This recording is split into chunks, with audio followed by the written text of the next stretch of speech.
આ સદગુરુની સમજ કેવા પ્રકારની છે? તે ચાર વેદ એટલે કે નિગમની પારની ગમવાળા છે, એટલે અગમ માર્ગને જાણનારા છે.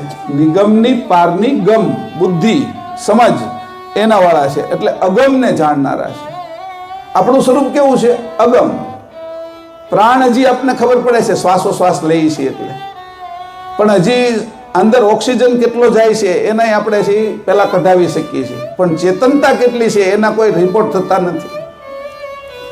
રિપોર્ટ અત્યારે ઓક્સિજન કેટલું છે તે કે એને 95 ઓક્સિજન છે, 91 છે, 80 છે, 85 છે એમ કહેતા આપણે બધા ઓક્સિજન માપવા માટેના સાધનો હતા, પણ ચેતનતા કેટલી છે એના માપવાના કોઈ સાધનો નથી. પ્રાણને માપી શકાય છે અંદર, તો કે તમે આ પોતાના સ્વરૂપને માપી શકાય એવી આ બાજુ હજી કોઈ ચીજ બની નથી કે અહીં કે છે. એટલે કીધું તમે અગમ છો. અગમ આપણે પોતે છે, એને મેળવવા વાળો પણ અગમ હોવા જોઈએ. જેની બુદ્ધિ ટૂંકી હોય, જે રંજનવાળી બુદ્ધિ છે, છોકરા જેવી બુદ્ધિ છે, એ ત્યાં સુધી પહોંચી શકે નહીં. આ અહીંયા વાત કરી. આ સદગુરુ શેષનાગ બ્રહ્માજી સરસ્વતી આ બધાથી પણ પર છે. ફરીથી વાત એકવાર કરું, અને એ વાત છે એ ભાલ તિલકની નિશાની આપને બતાવે છે.